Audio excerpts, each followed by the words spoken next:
അങ്ങനെയുള്ള ഒരു സംഭവത്തിനെ എന്തിനാണ് നമ്മൾ ഇതിലേക്ക് എടുത്തിടുന്നത്? ഇത് പൃഥ്വിരാജ് ഇതിനകത്ത് ഡയറക്ടറല്ല, പൃഥ്വിരാജ് ഇതിൻ്റെ പ്രൊഡ്യൂസറല്ല, പൃഥ്വിരാജിനകത്തൊരു ആക്ടർ എന്നെ പോലെ. അത്രയും ഒരു ആൾക്കാരോട് കാണിക്കുന്ന ഒരു നീതികേടല്ലേ, അല്ലെങ്കിൽ ഇതിൻ്റെ പ്രൊഡ്യൂസറോട് കാണിക്കുന്ന ഒരു നീതികേടല്ലേ? മലയ ചേച്ചിയുടെ ആ ഒരു പോസ്റ്റിനെ കുറിച്ചുള്ള എന്തോ ഒരു എൻ്റെ അടുത്ത് ഇങ്ങനെ ഒരു ഇൻ്റർവ്യൂവിൻ്റെ എൻ്റെ അടുത്ത് പറഞ്ഞു, അത് പറഞ്ഞു ഇങ്ങനെ കമൻറ്റ് പോലെ ഒരു കുറച്ച് വളരെ അത് വായിക്കുമ്പോഴത്തേക്ക് സത്യം പറഞ്ഞാൽ നമുക്ക് വിഷമം തോന്നുന്നു. ഇത് ഫാൻ ഫൈറ്റ് ആണെന്ന് എനിക്ക് തോന്നുന്നില്ല. ഇത് എന്താണ്, നമുക്ക് അതെന്ത് ഒന്നും പറയാൻ പേടിയാണ്. എൻ്റെ സ്വാതന്ത്ര്യത്തെ ചോദ്യം ചെയ്യുന്നത്, അങ്ങനെ ഞാൻ മിണ്ടാതിരിക്കരുത് നിങ്ങൾ പറയണം എന്ന് പറഞ്ഞ് എന്നെ നിർബന്ധിക്കുന്നത്, അത് നിങ്ങളുടെ ഭാഗത്തു നിന്നുള്ള ഈ പറഞ്ഞ പോലെ പൊളിറ്റിക്കൽ കറക്റ്റ്നെസ് അങ്ങനെ നോക്കിക്കഴിഞ്ഞാൽ അതല്ലേ ഇച്ചിരൂടെ മാരകമായിട്ടുള്ളത്. അങ്ങനെ കമ്പയർ ചെയ്യേണ്ട കാര്യം അവിടെ ഷമ്മി തിലകരെന്നോ പൃഥ്വിരാജെന്നോ കമ്പയർ ചെയ്യാൻ പോകരുത്. തീർച്ചയായിട്ടും ഭാസ്കരൻ മാസ്റ്റർ തിലകൻ സാറായിരിക്കും, തിലകൻ അങ്കിളായിരിക്കും. കാരണം അവന് അച്ഛനെ അത്ര ഒരു ഇതുള്ളതാണ്. അപ്പോൾ തിലകൻ അങ്കിൾ അല്ലാതെ വേറെ ആളെ ചിന്തിക്കാൻ ചിലപ്പോൾ പറ്റില്ല. ഒരു പക്ഷേ ഞാൻ ചിലപ്പോൾ എന്താണ് ഡബിൾ മോഹനായിട്ടായിരിക്കില്ല, ഞാനായിരിക്കില്ലായിരിക്കാം. അവരെല്ലാവരും കൂടെ ചേർന്ന് അവരുടെ മനസ്സിലുണ്ടായിരുന്ന ഒരു തിലകൻ വൈബുള്ള ഭാസ്കരൻ മാസ്റ്ററെ സൃഷ്ടിക്കാൻ വേണ്ടിയിട്ടാണ് ഇവർ എന്നെ സമീപിച്ചത്. ജോഷേട്ടൻ ഒന്നും പറയില്ല, നമ്മുടെ ആ ഷോട്ടൊക്കെ വെക്കും. ഞാൻ എന്ത് ചെയ്യുന്നറിയാം, പുള്ളിക്ക് ഇഷ്ടപ്പെടാത്ത രീതിയിൽ ഒരു പൊടി ഓവറായിട്ട് അഭിനയിക്കും. പപ്പറ്റ്സുകൾ അവരാണല്ലോ ഇത് ചെയ്യുന്നത്. അത് തന്നെയാണ് ഈ പപ്പറ്റ്സ് നമ്മളിങ്ങനെ ഞാൻ മേൽ ഇങ്ങനെ ഇട്ട് ആടിക്കൊണ്ടിരിക്കുന്ന സിനിമയിലാണ്, നാടകത്തിലല്ല. സിനിമയിൽ നമ്മൾ ജസ്റ്റ് പപ്പറ്റ്സ്. കൊച്ചുകുട്ടികളൊക്കെ വിളിച്ച് അയ്യോ ഞങ്ങൾ കരഞ്ഞു പോയി എന്നൊക്കെ പറയാൻ പോകുന്നത്, നമുക്ക് കരച്ചിൽ വരുന്ന ഒരവസ്ഥ. ഞാൻ ആ കഥാപാത്രം അഭിനയിച്ചപ്പോൾ എനിക്ക് കരഞ്ഞു തന്നെയാണ് ഞാൻ അഭിനയിച്ചത്. ആ അവസ്ഥയിൽ പോലും ഉണ്ടായ അത്രയും അതിനൊക്കെ കൂടുതൽ കണ്ണുനീരെൻ്റെ കണ്ണിൽ നിന്ന് വന്നു. നമസ്കാരം, ഷമ്മി തിലകനാണ് ഇന്ന് നമ്മളോടൊപ്പം ഉള്ളത്. കുറച്ചുകൂടെ വ്യക്തമായി പറഞ്ഞാൽ തൂവള്ള ഭാസ്കരൻ.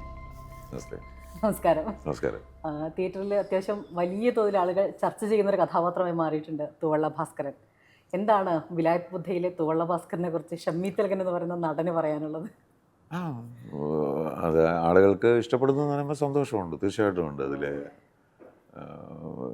ഒത്തിരി സന്തോഷമുള്ള നിമിഷങ്ങളുണ്ടായി. ഇപ്പോൾ കഴിഞ്ഞിടയ്ക്ക് കുറച്ച് ദിവസങ്ങൾ കൊച്ചുകുട്ടികളൊക്കെ വിളിച്ച് അയ്യോ ഞങ്ങൾ കരഞ്ഞു പോയി എന്നൊക്കെ പറയുമ്പോൾ നമുക്ക് കരച്ചിൽ വരുന്ന ഒരവസ്ഥ. ഞാൻ ആ കഥാപാത്രം അഭിനയിച്ചപ്പോൾ എനിക്ക് കരഞ്ഞു തന്നെയാണ് ഞാൻ അഭിനയിച്ചത്. ആ അവസ്ഥയിൽ പോലും ഉണ്ടായ അത്രയും അതിനൊക്കെ കൂടുതൽ കണ്ണുനീരെൻ്റെ കണ്ണിൽ നിന്ന് വന്നു ഈ കുട്ടികളിങ്ങനെ പറയുന്നത് കേട്ട്. അതൊരു ഭയങ്കര ഈ സിനിമയിൽ ഒരുപക്ഷെ ഇതൊരു പൃഥ്വിരാജ് ചിത്രം എന്ന് പറഞ്ഞുകൊണ്ട് തിയേറ്ററിൽ എത്തിയൊരു സിനിമ. നമ്മളെപ്പോഴും അങ്ങനെയാണല്ലോ ഒരു സ്റ്റാർ വാല്യൂ നോക്കിയിട്ട് പറയുമ്പോൾ.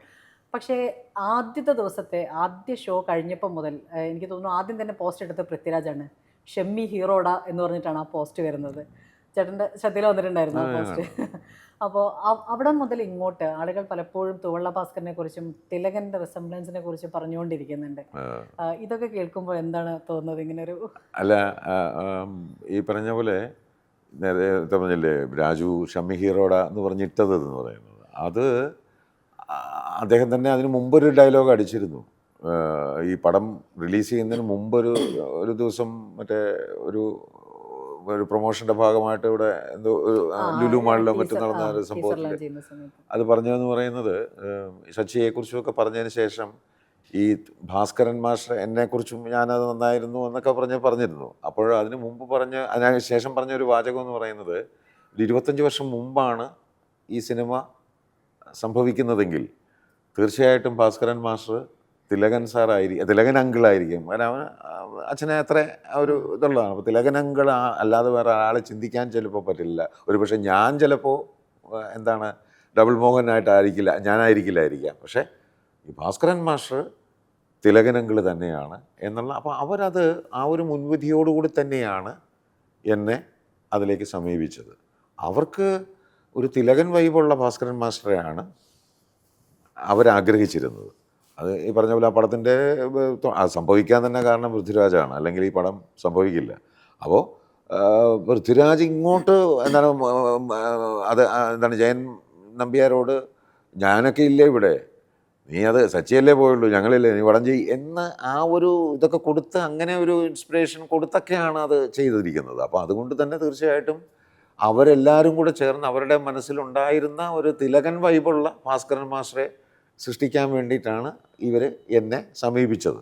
അപ്പോൾ അത് എന്നാലാവുന്നത് പോലെ ഞാനത് ചെയ്തു. അവരുടെ പ്രതീക്ഷയ്ക്കൊത്ത് ഞാൻ ഉയർന്നു എന്നുള്ളതാണ് അതിനകത്ത് മനസ്സിലാക്കാനായിട്ട് സാധിക്കും. സിനിമയ്ക്ക് പുറത്തുള്ള ആളുകൾ ഈ സിനിമ വന്നതിന് ശേഷം ഈ സാമ്യത്തിനെ കുറിച്ച് ചേട്ടനടുത്ത് പറഞ്ഞിട്ടുണ്ട്.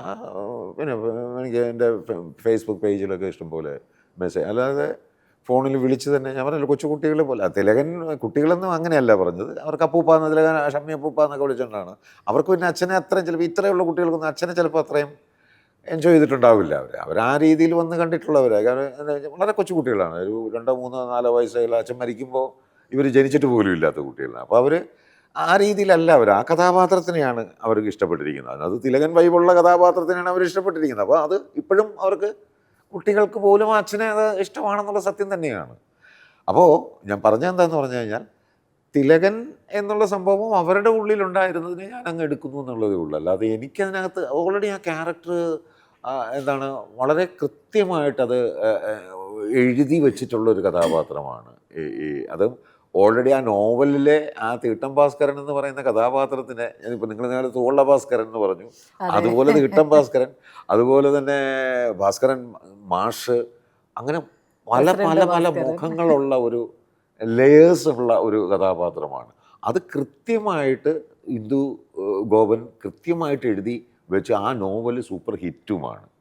ഇത്രയും എന്താണ് പ്രേക്ഷകർ അല്ലെങ്കിൽ വായനക്കാർ വായിച്ചിട്ടുള്ള ഒരു നോവലാണത്. അത് കൃത്യമായിട്ട് എഴുതി വെച്ച ഡോക്യുമെൻ്റാണ് ആ ഒരു എന്താണ് ഭാസ്കരൻ മാസ്റ്റർ എന്ന് പറയുന്ന കഥാപാത്രം. അപ്പോൾ എന്നെ സംബന്ധിച്ചിടത്തോളം ഞാൻ അവർക്ക് വേണ്ടത് ഇതുമാണ്. എനിക്കത് വളരെ ഈസി ആയിട്ട് അവരത് നടത്തിയെടുത്തു എന്നുള്ളതേ ഉള്ളൂ. സിനിമ ഇറങ്ങി ആദ്യ ദിവസങ്ങളിലൊക്കെ ഇപ്പം സോഷ്യൽ മീഡിയയിലാണ് ഒരുപക്ഷെ ആളുകൾ കാണുന്നതിനേക്കാൾ കൂടുതൽ, ഇപ്പോൾ ഒരാൾ സിനിമ കാണാൻ തീരുമാനിക്കുമ്പോൾ ആദ്യം സോഷ്യൽ മീഡിയ നോക്കും, എന്താണ് അതിൻ്റെ റിവ്യൂ എന്നൊക്കെ നോക്കിയിട്ട് സിനിമയിൽ പോകുന്നൊരു പ്രവണതയുണ്ട്. അങ്ങനെ നോക്കുമ്പോൾ ഒരു സമ്മിശ്ര പ്രതികരണം, ആദ്യഘട്ടത്തിൽ വളരെ മികച്ച പ്രതികരണം വന്നു. പക്ഷേ ഒരു വൈകുന്നേരമൊക്കെ ആയപ്പോഴേക്കും അതിൻ്റെ ഒരു കുറച്ചും കൂടെ ഒരു നെഗറ്റീവ് ഷെയ്ഡ്സ്, അതിന് ചില പൊളിറ്റിക്സൊക്കെ പറഞ്ഞുകൊണ്ട് വരുന്നൊരു അത്തരം കാര്യങ്ങൾ ശ്രദ്ധയിൽ വന്നിട്ടുണ്ടോ? അത് എങ്ങനെയാണ് ഈ ഒരു ഹെയ്റ്റ് ക്യാമ്പയിൻ എന്ന് പറയുന്നൊരു സാധനം ഇത്രയും വിപുലമായി വരാൻ കാരണം തോന്നിയിട്ടുണ്ടോ?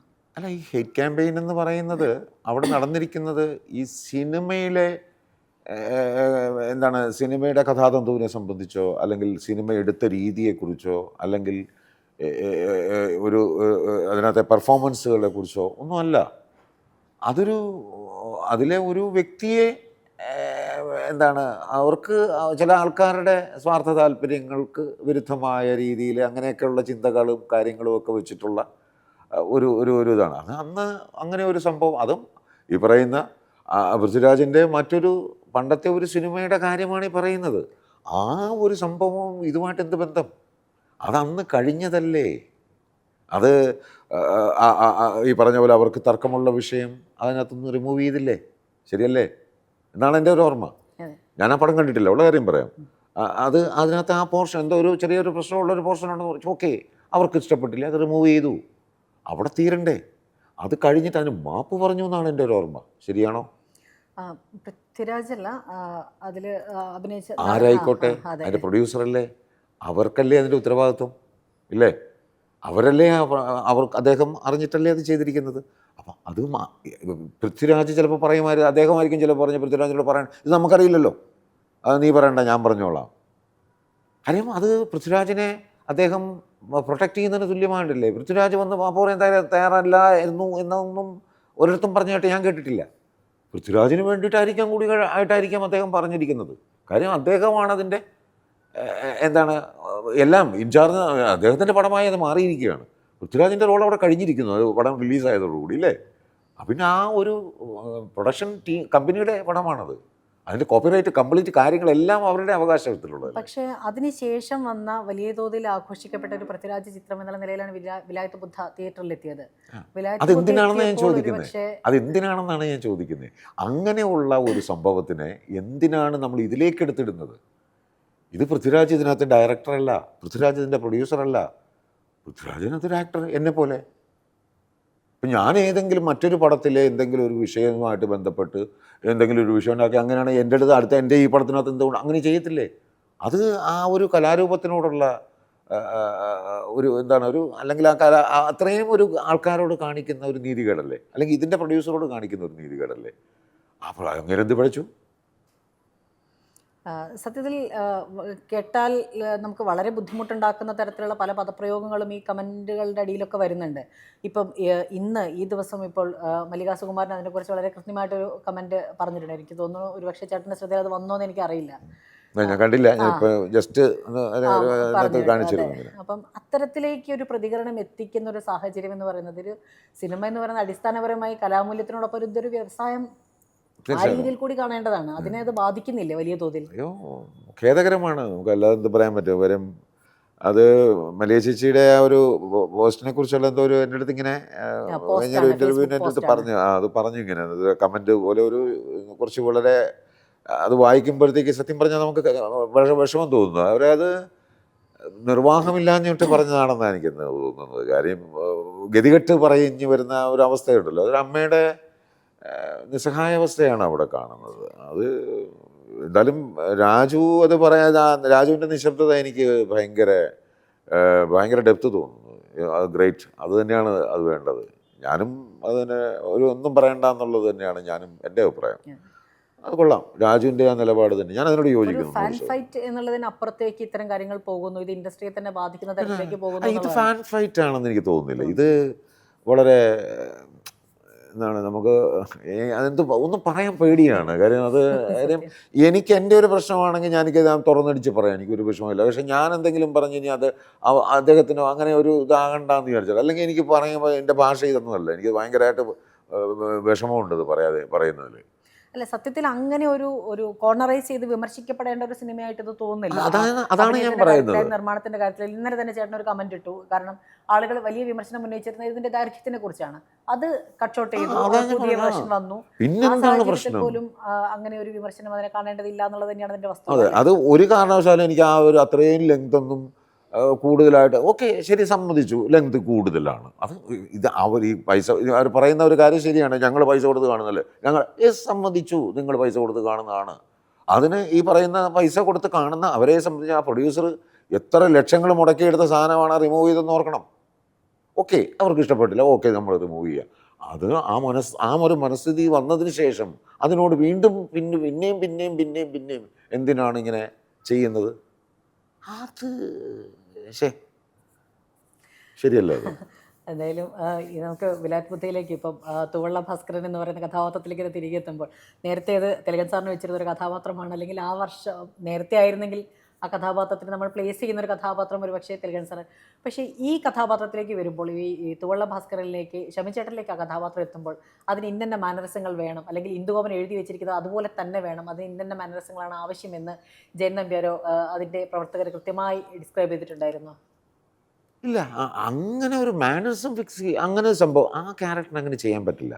അവർ പറഞ്ഞിട്ടുള്ള കാര്യങ്ങളൊന്നെന്ന് പറയുന്നത് ഈ പറഞ്ഞ 3-4 ഘട്ടങ്ങളുണ്ട്.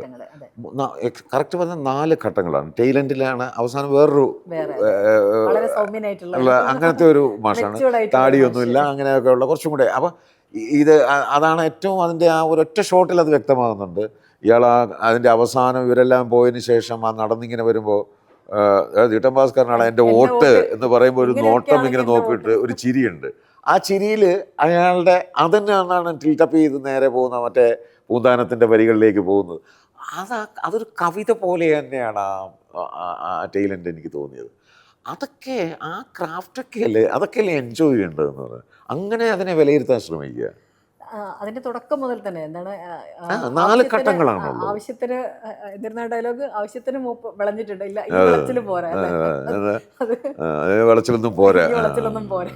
അല്ല, ഞാൻ പറയുമ്പോൾ ഈ തരത്തിൽ, കാരണം ഒരു കഥാപാത്രത്തിനെ നമ്മൾ മനസ്സിലേക്ക് എടുത്തു കഴിഞ്ഞിട്ടുണ്ടെങ്കിൽ ആ കഥാപാത്രമായി വരുന്നതിന് ഒരുപാട് സമയം എടുക്കും. ഇപ്പം ഷമിച്ചേട്ടനാണെങ്കിൽ സിനിമയിൽ നിശ്ചിതമായ ഇടവേളകൾക്ക് ശേഷം ആക്റ്റീവായി വരുന്ന ഒരാളാണ്. പലപ്പോഴും ഒരു സിനിമ വലിയ അഭിനയം കഴിഞ്ഞ് ഒരു പോക്ക് പോയി കഴിഞ്ഞ് പിന്നെ കുറേ നാൾ കഴിഞ്ഞിട്ട് നമ്മൾ പ്രേക്ഷകരിലേക്ക് എത്തുന്നത്. വലിയൊരു ഗ്യാപ്പ് ഉണ്ടാവുന്നുണ്ട്. ഇത് ബോധപൂർവം വരുന്ന ഗ്യാപ്പാണ്. ഇത് കുറച്ച് ഓവർ ഗ്യാപ്പ് വന്നിട്ടുണ്ട്. അത് ഈ പടത്തിൻ്റെ ഒരു ഇത് തന്നെയാണ്. കാര്യം എന്ന് പറയുന്നത്, ഞാൻ കൃത്യമായിട്ട് പറഞ്ഞു കഴിഞ്ഞാൽ രാജുവിൻ്റെ ഒരു ആക്സിഡൻറ്റും ഒക്കെ ഉണ്ടായിട്ടുണ്ട്. ആ സമയത്ത് ഞാൻ കംപ്ലീറ്റ് ഞാൻ ജോയിൻ ചെയ്യുന്നതിൻ്റെ തലേ ദിവസമാണ് ഈ ആക്സിഡൻ്റ് ഉണ്ടാകുന്നത്. ഞാൻ കൊല്ലത്തുനിന്നും എല്ലാം പെട്ടിയൊക്കെ പാക്ക് ചെയ്ത് പോകാനായിട്ട് മറയൂരേക്ക് പോകാനായിട്ട് ഇങ്ങനെ ഇരിക്കുമ്പോഴാണ് അവിടുന്ന് വിളിച്ചു പറയുന്നത്. എൻ്റെ തലേ ദിവസം വിളിച്ചു പറയാണ് കൺട്രോളർ വിളിച്ച് പറയുകയാണ്, ഷമിച്ചേട്ടാ വരണ്ട, നമ്മൾ കുറച്ച് നേരം ഒന്ന് പോസ്റ്റ്പോൺ ചെയ്തു, ഒന്ന് ബ്രേക്ക് ചെയ്തു, ഇങ്ങനെ ഒരു സംഭവം ഉണ്ടായിട്ടുണ്ട് എന്നും പറഞ്ഞ് നമ്മൾ ബ്രേക്ക് ചെയ്തു. ഞാൻ അന്നേരം ഫുൾ സെറ്റപ്പിൽ താടിയൊക്കെ വളർത്തി, പിന്നെ ഇത് പഠിക്കാൻ പറ്റുമോ, വേറൊരു പടം ചെയ്യാൻ പറ്റുമോ? അങ്ങനെ എത്ര പടം എനിക്ക് ഉപേക്ഷിക്കേണ്ടി വന്നു അറിയാമോ? 3 ഏകദേശം ഈ ഡിസംബർ 1 ഞാൻ കൃത്യം 3 വർഷമാകുന്നു. ഈ സിനിമ റിലീസായത് 21 നവംബർ 21. 20-ാം തീയതി വരെ ഞാൻ അതിന് അഭിനയിച്ചിട്ടുണ്ട് ഒരു ഷോട്ടിൽ. കുളിക്കുന്ന ഷോട്ട് എൻ്റെ ജസ്റ്റ് റിലീസിൻ്റെ 2-3 ദിവസം മുമ്പാണ് ഞാൻ അഭിനയിക്കുന്നത്. അതുവരെ ഞാൻ ആ ഗെറ്റപ്പിൽ നിൽക്കുകയാണെന്ന് ഓർക്കണം. കുറേ സിനിമകൾ ഈ പിന്നെ സിനിമയുടെ പേരിൽ നഷ്ടമായിട്ടുണ്ട്. പേര് പറഞ്ഞു കഴിഞ്ഞാൽ നിങ്ങൾ ഇഷ്യൂ എന്ന് പറയുന്ന പടങ്ങൾ പോലെ ഉണ്ട്. എന്തിനാ പ്രണവിൻ്റെ പടം. പക്ഷെ ഒരു കാര്യമുണ്ട്, എത്ര വേഷങ്ങൾ പോയാലും ഒരു പക്ഷേ മലയാളത്തിൽ ഇന്ന് വരെ ഷമിച്ചേട്ടൻ ചെയ്തതിൽ ഒരു യുണീക്കായിട്ട് നിൽക്കുന്ന ഒരു കഥാപാത്രമായിട്ട് ഫീൽ ചെയ്യുന്നുണ്ട്. ആളുകൾ ആ തരത്തിൽ അത് അംഗീകരിക്കുന്നുണ്ട് എന്നുള്ളത് തന്നെയല്ലേ കഥാപാത്രത്തിൻ്റെ ഒരു അംഗീകാരം എന്ന് പറയുന്നത്. അല്ല, അത് അംഗീകരിക്കുന്നുണ്ടെന്ന് പറയുന്നതിൻ്റെ ശരിക്കും പറഞ്ഞാൽ അതിൻ്റെ ഞാൻ ആ രീതിയിൽ ഞാനതിനെ എൻ്റെ ഒരു ഇതായിട്ട് എടുക്കാൻ ഞാൻ ആഗ്രഹിക്കുന്നില്ല. കാര്യം ഞാൻ പറയുന്നില്ല, ഞാനൊരു നടനെന്നുള്ളപരി എൻ്റെ മനസ്സിലൊരു സംവിധായകൻ്റെ കാഴ്ചപ്പാട് എൻ്റെ ഉള്ളിലുണ്ട്. ഞാൻ ആ രീതിയിലാണ് ആ കഥാപാത്രത്തിനെ സമീപിക്കുന്നത്. കാര്യം എനിക്ക് സംവിധായകൻ്റെ ഒരു രീതിയെക്കുറിച്ചുള്ള ബോധമുള്ളത് കൊണ്ട് മറ്റൊരു സംവിധായകൻ്റെ കാഴ്ചപ്പാടിലൂടെ അതിനെ കാണാനായിട്ട് ഉള്ള കഴിവ് എനിക്കുണ്ട്. ആ കഴിവാണ് ഞാൻ അവിടെ പ്രകടിപ്പിക്കുന്നത്. അപ്പോൾ അതുകൊണ്ട് തന്നെ ആ സംവിധായകനെ എങ്ങനെ എന്നെ ഉപയോഗിക്കാം എന്നുള്ളത് ഞാൻ അയാളുടെ അടുത്ത് ചില പോട്ട ചോദ്യങ്ങളൊക്കെ ചോദിച്ച് അയാളെ കൊണ്ടിങ്ങനെ നമ്മളെ ഉപയോഗിക്കാനായിട്ടുള്ള ഒരു ചില ഇൻട്രോവേർട്ടായിട്ടുള്ളതായിരിക്കും എനിക്ക് ചില ഡയറക്ടർമാരൊക്കെ. അവർക്കൊന്നും ഇതിങ്ങനെ പറഞ്ഞു തരാനായിട്ടുള്ള ഇതുണ്ടാവില്ല. ഇപ്പോൾ ഞാൻ ഉദാഹരണം പറഞ്ഞാൽ ജോഷിയേട്ടൻ്റെ കൂടെ അഭിനയിക്കുമ്പോൾ ജോഷിയേട്ടൻ ഒന്നും പറയില്ല. നമ്മൾ നമ്മളടുത്ത് ആ ഷോട്ടൊക്കെ വെക്കും. ഞാൻ എന്ത് ചെയ്യുമെന്നറിയാം, പുള്ളിക്ക് ഇഷ്ടപ്പെടാത്ത രീതിയിൽ ഒരു പൊടി ഓവറായിട്ട് അഭിനയിക്കും. മനസ്സിലായോ? കുറച്ച് ഓവർ ആക്ട് ചെയ്ത് അഭിനയിക്കും. അപ്പോഴത്തേക്ക് ജോഷിയാർ, നീ ആരാടാ, യൂൾ ബ്രിന്നറാ? ഇച്ചിരി അത്രയും വേണ്ട, ഒരു ഇച്ചിരി കുറയ്ക്ക് കിട്ടി എനിക്ക്. മനസ്സിലായില്ലേ? അതൊരു എൻ്റെ ഒരു എന്താണ് ചെടുക്ക് വിദ്യയാണ് അതൊക്കെ. ഇത് ഞാൻ പലർക്കും പറഞ്ഞു കൊടുത്തിട്ടുണ്ട്. അവർ പലരും ഈ ജോഷി സാറിൻ്റെ കൂടെ അഭിനയിക്കാനായിട്ട് എങ്ങനെയാണ് പുള്ളിയുടെ കൂടെ അഭിനയിക്കുന്നത് നമ്മളത് നിസ്സാരമായിട്ട് അവർ പറഞ്ഞിട്ടുണ്ട്. ഇതെങ്ങനെയാണ് ഷമിച്ചേട്ടൻ ഇങ്ങനെ സിമ്പിളായിട്ട് അഭിനയിച്ചു പോകുന്നത്? ഇത്രേ ഉള്ളൂ കാര്യം. പണ്ടൊരിക്കലൊരു ഇൻ്റർവ്യൂവിൽ തിലകൻ ചേട്ടൻ പറഞ്ഞിട്ടുണ്ട്, പ്രധാനപ്പെട്ട ഒരു കാര്യമായിട്ട്, ഞാൻ ഒരു ടൂളാണ്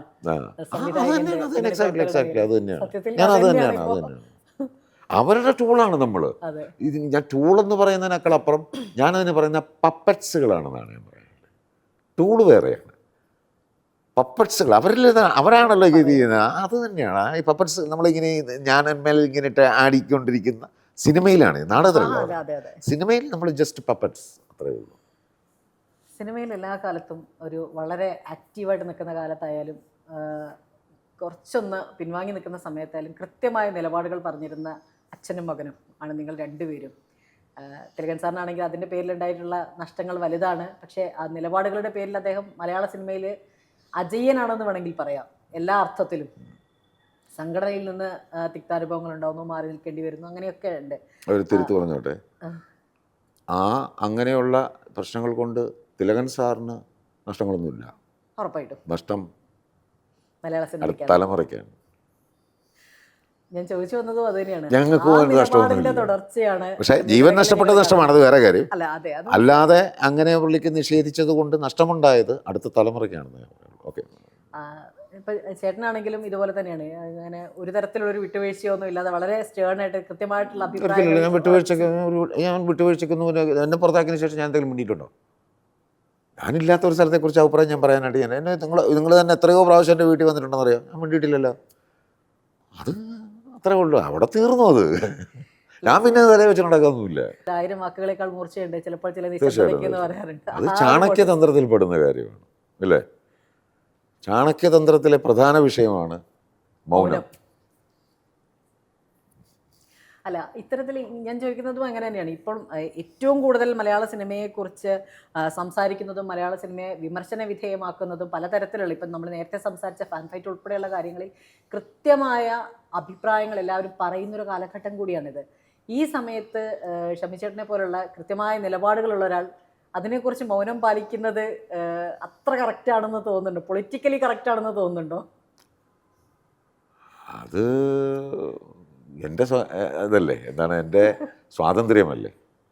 അതിനെ ചോദ്യം ചെയ്യുന്നത് തിരിച്ച് നിങ്ങളുടെ ഭാഗത്തു നിന്ന് പൊളിറ്റിക്കലി അത് കറക്റ്റാണോ എന്നുള്ളതാണ് എൻ്റെ മറുചോദ്യം. എൻ്റെ സ്വാതന്ത്ര്യത്തെ ചോദ്യം ചെയ്യുന്നത്, അങ്ങനെ ഞാൻ മിണ്ടാതിരിക്കരുത്, നിങ്ങൾ പറയണം എന്ന് പറഞ്ഞ് എന്നെ നിർബന്ധിക്കുന്നത്, അത് നിങ്ങളുടെ ഭാഗത്തു നിന്നുള്ള ഈ പറഞ്ഞ പോലെ പൊളിറ്റിക്കൽ കറക്റ്റ്നെസ് അങ്ങനെ നോക്കിക്കഴിഞ്ഞാൽ അതല്ലേ ഇച്ചിരൂടെ മാരകമായിട്ടുള്ളത്. അല്ല, ആദ്യമൊക്കെ ചേട്ടൻ കൃത്യമായിട്ട് പോസ്റ്റൊക്കെ ഇടാറുണ്ടായിരുന്നു, മറ്റേ ഫേസ്ബുക്കിലാണെങ്കിലൊക്കെ കൃത്യമായിട്ട്. ഇപ്പം താരസംഘടനയ്ക്കെതിരെയൊക്കെ ആ കാലത്ത് വളരെ ആക്റ്റീവായിട്ട്, വളരെ ഷാർപ്പായിട്ട്. അന്നേരം ഞാൻ സംഘടനയ്ക്കകത്തുണ്ടായിരുന്നു. സംഘടനയിൽ നിന്ന് മാറി നിന്നപ്പോഴും, അതായത് സംഘടനയിൽ നിന്ന് സംഘടനയ്ക്കകത്തുണ്ടാകുന്ന പ്രശ്നങ്ങളെക്കുറിച്ചൊക്കെ കൃത്യമായിട്ട്. ഇപ്പം അതിലില്ലാത്തത് കൊണ്ട് ഞാനതിനെ കുറിച്ച് പറയുന്നില്ല എന്നുള്ളതാണ്. തീർച്ചയായിട്ടും അതിനകത്ത് ഇല്ലാത്ത ഞങ്ങളെങ്ങനെയാണ് അതിനെക്കുറിച്ച് പറയുന്നത്? അത് നമ്മൾ ഊഹാപോഹങ്ങളാണ്. ഊഹാപോഹങ്ങൾക്കൊരിടത്തും അല്ല, പുതിയ മാറ്റങ്ങൾ വരുന്നു, പുതിയ നേതൃത്വം വരുമ്പോൾ മാറ്റങ്ങൾ വരുന്നു, എല്ലാവരെയും ഒരുമിച്ച് കൊണ്ടുപോകാൻ ശ്രമിക്കുന്നു എന്നൊക്കെ പറയും. എന്തൊക്കെ പറഞ്ഞാലും മലയാള സിനിമയ്ക്ക് ഇപ്പം ഷമി തിലകരൊന്നും മാറ്റി നിർത്തിയ മലയാള താര സംഘടനയ്ക്ക് മുന്നോട്ട് പോകാൻ, മീൻസ് സംഘടനയ്ക്ക് പോകാൻ പറ്റുമായിരിക്കും, സംഘടനയ്ക്ക് പോകാൻ പറ്റുമായിരിക്കും. പക്ഷേ താരങ്ങളെ കുറിച്ച് പറയുമ്പോൾ ഷമി തിലകർ എന്ന് പറയുന്ന കഥാപാത്രത്തെ അല്ലെങ്കിൽ ഒരു വ്യക്തിയെ മാറ്റി നിർത്താനൊന്നും പറ്റില്ല. അപ്പോൾ സ്വാഭാവികമായിട്ടും ഇപ്പോൾ പുതിയ നേതൃത്വം വന്നപ്പോൾ അവർ പറഞ്ഞത് എല്ലാവരെയും ഞങ്ങൾ ഒരുമിച്ച് കൊണ്ടുവരാൻ ശ്രമിക്കും എന്ന് പറഞ്ഞിട്ടുണ്ട്.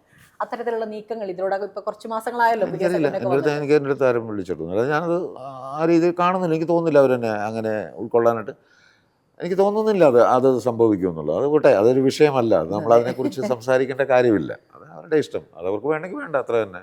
ഞാൻ അതിൻ്റെ പുറകെ എനിക്ക് എന്നൊക്കെ ഞാൻ ഒരിക്കലും പോകില്ല. ഈ ഒരു ബ്രേക്ക് വന്നതിന് ശേഷം ഇനിയിപ്പോൾ കുറച്ചും കൂടെ ആക്റ്റീവ് ആവാൻ വരികയാണെങ്കിൽ കൂടുതൽ സിനിമകളായിട്ട് സജീവമാവാനുള്ള തയ്യാറെടുപ്പാണോ? എന്താണ്, പുതിയ സിനിമകളൊക്കെ അങ്ങനെ ചർച്ചകളൊക്കെ നടക്കുന്നുണ്ടോ? ചർച്ചകളൊക്കെ വരുന്നുണ്ട്. പറഞ്ഞ പോലെ നമുക്ക് ഒരു കഥാപാത്രം, ഒരു നടനെ സംബന്ധിച്ചിടത്തോളം, ഞാൻ പറഞ്ഞില്ലേ, ഞാനൊരു ഭയങ്കര വലിയ നടനാകണം അല്ലെങ്കിൽ ഒരു സ്റ്റാർ ആകണമെന്ന് ആഗ്രഹിക്കുന്നത് അങ്ങനത്തെ ഒരു വ്യക്തിയല്ല. എനിക്ക് നല്ല വേഷങ്ങൾ ചെയ്യണം എന്നുള്ള ആഗ്രഹമുണ്ട്. എന്നെ കൊണ്ട് ചെയ്യിക്കാൻ പറ്റുമെന്നുള്ള തോന്നൽ അവർക്കുള്ളാവുന്ന സ്ഥിതിയിൽ ചെയ്യണമെന്നുള്ളതുള്ളൂ. അല്ലാതെ എനിക്ക് ഒരാളുടെ വേഷം ചെന്ന് ഇടിച്ച് ആ വേഷം ഞാൻ ചെയ്യാമെന്ന് പറഞ്ഞാൽ അങ്ങനത്തെ ഒരു ടൈപ്പ് ഞാനല്ല. അതെനിക്ക് താല്പര്യമില്ല. അങ്ങനെ ഒരു കാലത്തും അതിൽ നിന്നിട്ടില്ല, ഒരിക്കലും പോകത്തില്ല, ഇനി ഒട്ടും ചെയ്യത്തുമില്ല. ഇപ്പോൾ ചില കഥാപാത്രങ്ങളൊക്കെ മറ്റ് നടന്മാർ ചെയ്തിട്ടുള്ള സംഭവങ്ങൾ ഞാൻ ഇതിനു മുമ്പ് റിലീസായ ചെറിയ വിഷയമൊക്കെ ആയിട്ടുള്ള സിനിമയുണ്ട്. അത് മറ്റൊരു ആർട്ടിസ്റ്റ് ചെയ്യേണ്ടിയിരുന്ന വിഷയമാണ്. ആ വേഷം എന്നെ കൊണ്ട് ചെയ്യിച്ചു. അപ്പോഴും ഞാൻ പറഞ്ഞ അദ്ദേഹം എന്തുകൊണ്ടാണ് അത് വരുന്നത്, അതിൻ്റെ കാര്യം കൊണ്ടാണ്. ഞാൻ പറഞ്ഞത് അതെനിക്ക് ബോധ്യമാണ്. അത് ഈ കാരണം കൊണ്ടാണ് അദ്ദേഹത്തിന് അതിനെ മാറി എന്നെ ചിന്തിച്ചെന്നുള്ള എനിക്ക് ബോധ്യമാണ്. അല്ലാതെ മറ്റെന്തെങ്കിലും പ്രശ്നത്തിലോ നിങ്ങൾ തമ്മിൽ എന്തെങ്കിലും അദ്ദേഹത്തിന് സാമ്പത്തിക പ്രശ്നത്തിലോ അങ്ങനെയൊക്കെ ചിലപ്പോൾ എന്തെങ്കിലും വിഷയമുണ്ടാകാം. എന്നെ അത് കൺവിൻസ് ചെയ്യാത്തിടത്തോളം കാലം ഞാനത് ചെയ്യില്ല. അപ്പോൾ അതുകൊണ്ട് അദ്ദേഹം എൻ്റെ അടുത്ത്, ഞാൻ വേണേൽ അദ്ദേഹത്തിന് എനിക്ക് നമ്പർ തന്ന് ഞാൻ വിളിക്കാം, നിങ്ങൾ അദ്ദേഹത്തിൻ്റെ അടുത്ത് പറയണം, ഇന്ന പോലെയാണ്, കൃത്യമാണ് കാര്യങ്ങൾ, ഷമി എടുത്ത് അങ്ങനെ പറഞ്ഞെങ്കിൽ മാത്രമേ ആ വേഷം ഷമി ചെയ്യുകയുള്ളൂ എന്ന് പറഞ്ഞ് ഞാൻ കൃത്യമായിട്ട് അവരുടെ അടുത്ത് നിന്ന് അനുവാദം വാങ്ങിച്ചിട്ട് മാത്രമേ ഞാൻ ചെയ്യത്തുള്ളൂ. ഈ പടം പോലും ഞാൻ അങ്ങനെയാണ് ചെയ്തത്. ഈ പുതിയ സിനിമകൾ ഒരുപാട് വരുന്നൊരു സമയമാണ്. അതായത് പുതിയ ജനറേഷനിലുള്ള കുട്ടികൾ പരീക്ഷണാടിസ്ഥാനത്തിൽ നടത്തുന്ന പല സിനിമകളും നമ്മൾ പ്രതീക്ഷിക്കുന്നതിനേക്കാൾ കൂടുതൽ തരത്തിൽ ആളുകളിലേക്ക് എത്തുകയും ചർച്ചയാവുകയും ഒക്കെ ചെയ്യുന്നൊരു കാലമാണ്. അത്തരത്തിലുള്ള സിനിമകൾ കൃത്യമായിട്ട് നിരീക്ഷിക്കാറുണ്ടോ? ഈ പരീക്ഷണ സിനിമകൾ എന്താണ് എനിക്ക് മനസ്സിലായില്ല. പരീക്ഷണം എന്ന് പറയുന്നത് കൺവെൻഷണൽ ടൈപ്പ് കഥ പറച്ചിലുകളല്ല, അല്ലാത്ത കുറേ പരീക്ഷണങ്ങൾ ഇപ്പോൾ പുതിയ ട്രെൻഡ് സിനിമയിൽ വരുന്നുണ്ട്. എനിക്ക് അങ്ങനെ ഒരു പരീക്ഷണം, അങ്ങനെ ഒരു സിനിമ കാണാറുണ്ടോ? ഇല്ല, അങ്ങനെ എല്ലാ സിനിമകളൊന്നും കാണാനായിട്ട് ശ്രമിക്കാറില്ല. ഒന്നാമത്തെ തിയേറ്ററിൽ പോയി കാണുന്നതിനോട് എനിക്ക് വളരെ വിയോജിപ്പുള്ളവരാണ്. അങ്ങനെ അധികം പോകാറില്ല, അധികം സിനിമകൾ കാണാൻ പോകാറില്ല. പണ്ടൊക്കെ പോയിരുന്നു, ഇപ്പം അങ്ങനെ അധികം പോകാറില്ല. വീട്ടിലിരുന്ന് എല്ലാ പടങ്ങളൊന്നും കാണാറില്ല. OTT-യിൽ ഭാര്യയും മോനും ഒക്കെ ഇരുന്ന് കാണാറുണ്ട്. ഞാൻ കാണാറില്ല. സിനിമ കണ്ടിട്ടില്ലേ? അത് പോയി കണ്ടു. മോൻ്റെ പടമായിരുന്നു. പിന്നെ തിയേറ്ററിൽ ഫസ്റ്റ് ഷോയ്ക്ക് തന്നെ പോയി കണ്ടു. അതൊക്കെ പോയി കണ്ടു. ഇന്നലെ ഈ ഇങ്ങനെ സ്ക്രോൾ ചെയ്യുന്നതിനിടയിൽ നമ്മൾ കണ്ടതാണ്, മറ്റേ ആരോ ഒന്ന് ചോദിക്കുന്നുണ്ടായിരുന്നു അഭിമന്യുവിന്റെ കൂടെ ഒരു സിനിമയിൽ അഭിനയിക്കുന്നതിനെ കുറിച്ച്. സന്തോഷമാണ്. വില്ലനായിട്ട് അഭിനയിക്കാൻ അതാണ് ചോദിച്ചത് അല്ലേ, വില്ലനായിട്ട് അഭിനയിക്കാൻ പറ്റുമെന്നാണ്. വില്ലനാവണ്ട, ഇതേപോലെ നമുക്ക് മറ്റേ കുറച്ചുകൂടി ഗൗരവമുള്ള ഒരു കഥാപാത്രമുണ്ട്, അച്ഛനും മകനുമായിട്ട് എന്നെ അടിക്കുക എന്നൊക്കെ പറയുമ്പോൾ നമുക്കൊരു ബുദ്ധിമുട്ടുണ്ടാവുന്നില്ലേ. അതുകൊണ്ട് വില്ലനാകുമ്പോൾ അങ്ങനെ ആയിരിക്കുമല്ലോ, വന്നൊരു ഫൈറ്റ്. അത് മോനടിക്കുക എന്നൊക്കെ പറയുമ്പോഴത്തേക്ക് ഒരു ഇച്ചിരി വിഷമമുണ്ടാകും. ഒരുമിച്ചൊരു സിനിമ ചെയ്യണമെന്നാണ് ആഗ്രഹം. അതൊക്കെ ഉണ്ട്, തീർച്ചയായിട്ടും. അവനോടൊരു പടം ചെയ്യണമെന്നൊക്കെ എനിക്ക് ആഗ്രഹം. ഇത്തരം ചർച്ചകളൊക്കെ നടക്കണ്ടോ? ഇല്ല, ചർച്ചകളൊന്നും നടന്നിട്ടില്ല, ഇതുവരെ ഒന്നും നടന്നിട്ടില്ല. ഇങ്ങനെ ഒരു ഇടയ്ക്കൊരു പടം, ഇങ്ങനെ അവൻ ഹീറോ ആയിട്ട് അഭിനയിക്കുന്നൊരു പടമാണ്. അതിനകത്ത് അവൻ്റെ ഒരു മെൻ്ററായിട്ടൊരു ക്യാരക്ടർ, അങ്ങനത്തെ ഒരു ക്യാരക്ടർ ചെയ്യണമെന്നുണ്ട്. അത് ചെറിയൊരു വേഷമാണ്, അത് ഞാൻ ചെയ്യാന്നുള്ള രീതിയിൽ സംസാരിച്ചിട്ടുണ്ട്. അത് ചിലപ്പോൾ സംഭവിക്കും, പക്ഷെ അത്ര വലിയ ക്യാരക്ടറൊന്നുമല്ല. എന്നാലും ഒരുമിച്ചുള്ളൊരു ചെയ്യാം. അവന് ഗുണമുണ്ടാകുന്ന വരുമല്ലേ. ഞാൻ ചെയ്തില്ലേ പിന്നെ ഞാൻ അവൻ്റെ അച്ഛനാന്ന് പറഞ്ഞിട്ട് കാര്യം. ഞാൻ അങ്ങനെ ചെറിയ വേഷമൊന്നും ഞാൻ നോക്കാറില്ല. എനിക്ക് നല്ല ചെറിയ അത്യാവശ്യം എന്താണ് സ്ക്രീൻ പ്രസൻസ് ഉള്ള നല്ല ഒരു കഥാപാത്രമുള്ളതാണ് ഞാൻ ചെയ്യാറുണ്ട്. അതിന് ഞാനൊന്നും നോക്കാറൊന്നുമില്ല, സാമ്പത്തികം പോലും ഞാൻ നോക്കാറില്ല. ഞാൻ ഒരിക്കൽ കൂടെ വിലായത്ത് ബുദ്ധയിലേക്ക് തിരിച്ചു വരുമ്പോൾ ഞാൻ ചോദിക്കുന്നത്, വിലായത്ത് ബുദ്ധ എന്ന് പറയുന്നത് ഇന്ദുഗോപൻ ആദ്യം സംസാരിച്ചത് സച്ചിയോടാണ്, അല്ലെങ്കിൽ സച്ചി ഇന്ദുഗോപനോടാണ് സംസാരിച്ചത് എന്ന് പൃഥ്വിരാജ് തന്നെ പലപ്പോഴും അതിൻ്റെ ഇൻ്റർവ്യൂവിൽ പറഞ്ഞിട്ടുണ്ട്. അപ്പോൾ അതിൻ്റെ പ്രൊഡ്യൂസർ സന്ദീപ് സെൻ പലപ്പോഴും ഇൻ്റർവ്യൂവിൽ പറഞ്ഞിട്ടുണ്ട്. അപ്പം ഇത് സച്ചി ചെയ്യാൻ നിശ്ചയിച്ചിരുന്നൊരു പടം. അപ്പം ആ രീതിയിൽ അതിനെ കാസ്റ്റ് ചെയ്യുമ്പോൾ എനിക്ക് തോന്നുന്നു ആ ടീമിലേക്ക് ഒരു പക്ഷേ കുറച്ച് വൈകി വന്ന ആളായിരിക്കും. അപ്പം അവർ തുടങ്ങി വെച്ചിരിക്കുന്ന അതിൻ്റെ ഒരു തുടക്കം, അതിനോട് നീതി പുലർത്തുക എന്നുള്ളതാണല്ലോ പിന്നീട് വരുന്ന നമ്മുടെ ഓരോരുത്തരുടെയും ഉത്തരവാദിത്വം. അതിൽ ചേട്ടൻ എത്രമാത്രം ചേട്ടൻ ആ രീതിയിലേക്ക് അവരുദ്ദേശ തലത്തിലേക്ക് ചെയ്യാൻ പറ്റിയ, അല്ലെങ്കിൽ ആ രീതിയിലാണ് അവതരിപ്പിച്ചത് എന്നുള്ളൊരു തോന്നൽ ചേട്ടന് സ്വയം തോന്നിയിട്ടുണ്ടോ? അല്ല, അത് എനിക്ക് തോന്നുന്നതിനേക്കാളും അവർക്ക് തോന്നി എന്നുള്ളതിൻ്റെ ഒരു ഒരു അപ്രിസിയേഷൻ കിട്ടുമ്പോഴാണല്ലോ ഞാൻ അവിടെ ഇതാകുന്നത്. അതെനിക്ക് ഈ പടത്തിൻ്റെ ടൈലൻഡ് ഷൂട്ട് ചെയ്തുകൊണ്ടിരിക്കുമ്പോഴത്തേക്ക്, ജസ്റ്റ് ഈ നവംബർ മാസം തന്നെയാണ് അത് ഷൂട്ട് ചെയ്യുന്നത്, ആ ടൈലൻഡ് ഷൂട്ട് ചെയ്യുന്നത്. നമ്മൾ റിലീസിൻ്റെ നവംബർ ഫസ്റ്റ് വീക്കിലാണ് മറ്റോ ആണെന്ന് തോന്നുന്നത് അത് ഷൂട്ട് ചെയ്യുന്നത്. അപ്പോൾ അത് ഷൂട്ട് ചെയ്യുന്ന മറയൂർ ഞങ്ങൾ ചെയ്യുമ്പോഴത്തേക്ക് ഞാൻ മേക്കപ്പ് ചെയ്ത് ലൊക്കേഷനിലേക്ക് വരുമ്പോൾ രാജുവിൻ്റെ കുറച്ച് പോർഷൻ, ആദ്യം രാജുവിൻ്റെ പോർഷനാണല്ലോ, രാജുവിൻ്റെയും നായികയുടെയും പോർഷനായിട്ടുള്ളത്, അതിലേക്ക് ഞാൻ എൻട്രി ചെയ്യുന്ന ഒരു സീൻ. അപ്പോൾ ഞാൻ ആ സീൻ തുടങ്ങി കുറച്ച് കഴിഞ്ഞിട്ടാണ് ഞാൻ കാരവാനിൽ നിന്ന് ഡ്രസ്സൊക്കെ ചെയ്ത് ലൊക്കേഷനിലേക്ക് വരുന്നത്. അപ്പം ഞങ്ങൾ തമ്മിൽ കുറച്ച് ദൂരെയാണ് ആ സ്പോട്ടിൽ, മറ്റേ ക്യാമറയുടെ ഫ്രണ്ടിൽ ആ ലൊക്കേഷൻ ഉണ്ടല്ലോ നമ്മളെ സ്പോട്ട്, ഷൂട്ടിംഗ് സ്പോട്ടിൽ. അവിടെ രാജു ഏകദേശം ആ കസേര അത്രയും ദൂരെയാണ് നിൽക്കുന്നത്, ഒരു 10-50 മീറ്റർ ദൂരെയാണ്. ഞാനിവിടെയാണ് നിൽക്കുക. ഇവിടുന്ന് ജീപ്പിൽ കയറി വരികയാണല്ലോ. അപ്പോൾ എന്നെ ദൂരെ കണ്ടപ്പോൾ ഞാനിങ്ങനെ രാജു ഗുഡ് മോർണിംഗ് എന്ന് പറഞ്ഞ് ഇങ്ങനെ വിഷ് ചെയ്തു. അപ്പോൾ രാജു കേട്ടോ, അപ്പോൾ രാജുവിൻ്റെ ആണല്ലോ ഒരു സ്റ്റീരിയോ ഫോൺ, അങ്ങനത്തെ ഒരു വോയിസ് ആണല്ലോ, അത് ഇത്ര നല്ല ത്രോ ഉള്ള ഒരു വോയിസാണ്. അപ്പോൾ അതിങ്ങനെ വെച്ചിട്ട് അവിടെ ഒരു 10-100 ജൂനിയർ ആർട്ടിസ്റ്റുകളും ഈ നമ്മുടെ ക്രൂവും കാര്യങ്ങളും എല്ലാവരും ഡയറക്ടറും എല്ലാവരും നിൽക്കുകയാണ്, ഈ നായിക അവരെല്ലാം നിൽക്കുകയാണ്. അവിടെയാണ് അവിടുന്ന് വിളിച്ച് പറയും, ചേട്ടാ ഞാൻ ഡബ്ബിങ്ങിൽ കണ്ടു ചേട്ടാ, ചേട്ടൻ്റെ പല സീന്, ഞാൻ ചേട്ടൻ്റെ ഒത്തിരി പടമൊന്നും കണ്ടിട്ടില്ല പറയുന്ന ആ സെറ്റിൽ. ഞാനങ്ങനെ ജസ്റ്റ് നമ്മൾ ഒരു ഗുഡ് മോർണിംഗ് പറഞ്ഞ ഒരു കുറ്റം ചെയ്തുള്ളൂ, അങ്ങനെ വന്ന് നിൽക്കുകയാണ്. അപ്പോഴാണ് അവിടുന്ന് ഇങ്ങനെ വിളിച്ച് പറയാണ്, ഇച്ചിരി പൊക്കത്തിലാവും നിൽക്കുക. ഞാൻ ആ പടം എല്ലാം കണ്ടു കേട്ടാ, മറ്റേ ചേട്ടൻ ഇതുവരെ, പക്ഷേ ചേട്ടൻ്റെ കരിയറിലെ ഏറ്റവും ബെസ്റ്റ് ക്യാരക്ടറാണത്. അത് പല സീനിലും, അത് പ്രത്യേകിച്ച് ആ വയസ്സായ ഗെറ്റപ്പിലുള്ള ആ താടിയൊക്കെ ഉള്ള നരച്ച ആ ഒരു ഗെറ്റപ്പിലുള്ള ക്യാരക്ടറിന് ഒരു തിലകനങ്കിളിനെയാണ് എനിക്ക് അവിടെ കാണാൻ സാധിച്ചത്. അത് അവൻ അവിടെ എൻ്റെ ആ സീനിൽ എൻ്റെ കാല തൊട്ട് തൊടുത്തപ്പോഴേ എനിക്ക് മനസ്സിലായി അവൻ എന്നെയല്ല കണ്ടേക്കുന്നത്, അത് എന്നിൽ ആ തിലകനങ്കിളിനെയാണ് കണ്ടേക്കുന്നത്. അത് ഭാസ്കരൻ മാഷ എന്നുള്ള ആ തിലകനങ്കിളിനെ കണ്ടാണ് അവൻ എൻ്റെ കാല തൊട്ട് തൊടുന്നുള്ളത് അവൻ്റെ പെർഫോമൻസിൽ എനിക്ക് തോന്നിയത്. അതുകൊണ്ടാണ് എനിക്കത് ഭാസ്കരൻ മാഷ ആകാനും പറ്റിയത്. അതേസമയം അവൻ എന്നെ ഭാസ്കരൻ മാഷത്തിൽ ആയിട്ട് കണ്ടില്ലെങ്കിൽ എനിക്കത് ചെയ്യാൻ പറ്റുമോ? അല്ലേ? അപ്പോൾ എന്നെ ഭാസ്കരൻ മാഷ ആക്കിയത് ശരിക്കും പൃഥ്വിരാജ് തന്നെയാണ്. അവിടെ ആ പെരുമാറ്റത്തിലൂടെ ഭാസ്കരൻ മാഷ ഞാൻ ആയതെന്നാണ് ഞാൻ പറഞ്ഞത്, അല്ല എൻ്റെ പെർഫോമൻസിൻ്റെ അല്ലത്. അതാണ് ഒറ്റ എതിര് നിൽക്കുന്ന ആർട്ടിസ്റ്റാണ് നമ്മളെ ആ ഒരു ഇതിലേക്ക് എത്തിക്കുന്നതെന്ന് പറയുന്നത്. സത്യത്തിൽ നിങ്ങൾ തമ്മിലുള്ള ഒരു സൗഹൃദം, ആ ഒരു റാപ്പോ ആ ചിത്രത്തിലുടനീളം അങ്ങനെ ഒരു ഭാസ്കരൻ മാഷും ഡബിൾ മോഹനും തമ്മിലുള്ള ഒരു ബന്ധമുണ്ട്. അല്ല ഞങ്ങൾ തമ്മിൽ അങ്ങനെ എല്ലാ ദിവസവും കാണുമ്പോൾ കെട്ടിപ്പിടുത്തോ അങ്ങനെ എന്നുള്ളതൊന്നുമില്ല. രാജുവിൻ്റെതായ രീതിയിൽ ഞാൻ എൻ്റെതായ രീതിയിൽ അങ്ങനെ പോകുന്നു. ഞങ്ങൾ ലൊക്കേഷൻ വെച്ചായിരിക്കും ഇപ്പോഴും കാണുന്നത് പോലും. കാണുമ്പോൾ ഹലോ ഗുഡ് മോർണിംഗ്, അത് ചിലപ്പോൾ പോകാൻ നേരത്ത് വൈ പോലും പറയാറില്ല, നമ്മളിങ്ങനെ അവിടെ പോകും എന്ന് വെച്ചിട്ട്. അത് കാണുമ്പോൾ ഇഷ്ടമില്ലായ്മ അല്ലത്, അത് ഉള്ളിലുണ്ട്, അത് മതി, അതാണ് ഏറ്റവും നല്ലത്, ഇല്ലേ? അത് അവൻ്റെ ഇഷ്ടം, അല്ലെങ്കിൽ അവന് തോന്നിയ ആ കഥാപാത്രം, അതായത് നിങ്ങൾ ചോദിച്ച ചോദ്യമായിട്ട് ബന്ധപ്പെട്ട് ഭാസ്കരൻ മാഷെ സംബന്ധിച്ച് അവൻ്റെ ധാരണ അവൻ അന്നത്തെ ദിവസം കൃത്യമായിട്ട് അത് പബ്ലിക്കായിട്ട് വിളിച്ചു പറഞ്ഞു. അത് എനിക്ക് ഭയങ്കര ടച്ചിങ് മൊമെൻ്റ് ആയിരുന്നു. അത് ഞാൻ കുറച്ച് നേരം ഒരു 5 മിനിറ്റ് ഞാൻ സോറി സാർ എനിക്കൊരു റെസ്റ്റ് വേണമെന്ന് പറഞ്ഞ് ഞാൻ കണ്ണൊക്കെ നിറഞ്ഞു. കാര്യം ആ സീനിൽ എൻ്റെ എൻട്രി എന്ന് പറഞ്ഞാൽ വളരെ സുസ്മേരവദനായി ചിരിച്ച് ആൾക്കാരെ ടാക്കിൾ ചെയ്യുന്ന രീതിയിൽ അങ്ങനെയാണ് വരുന്നത്. ഒരു രാഷ്ട്രീയ നേതാവിൻ്റെ എല്ലാ ഇതോടും കൂടിയാണ് ഞാൻ ആ ജീപ്പിൽ വന്ന് ഇറങ്ങുന്നത്. അവിടെ വന്ന് ഇറങ്ങിയിട്ട് ഒരു ക്ലോസിൽ ഒരു ചിരി വരുത്തിയിട്ടാണ് ഞാൻ നടക്കുന്നത്. അതൊരു വരുത്തിയ റിയാക്ഷനാണ്. ഞാനവരോട് പറയുന്നുണ്ട്, എനിക്കിപ്പോൾ ആവശ്യം വോട്ടാണ്, എനിക്ക് ആ ചന്ദനമല്ല വേണ്ടത് എന്നാൽ അതിനകത്ത് രാജുവിനോട് കൃത്യം രാജു പറഞ്ഞിട്ടുണ്ട് മറ്റേ വേറൊരു വിലായത്തിനെ പോലെ തന്നെ ഉള്ള ഒരു വേറൊരു ഒരു ഒരു ഒരു ചന്ദ്രൻ എൻ്റെ ഉണ്ട് സെറ്റാക്കണോ എന്നൊരു തമാശയായിട്ട് ചോദിക്കും. പറഞ്ഞു എനിക്കിപ്പോൾ വേണ്ട, എനിക്ക് എൻ്റെ നല്ല ഒന്നാം തരം മാവ് വീട്ടിൽ നിൽപ്പുണ്ട്, എനിക്കിപ്പോൾ ആവശ്യം വോട്ടാണ്. അപ്പോൾ ഒക്കെ വോട്ടിലടി എന്ന് പറയാം.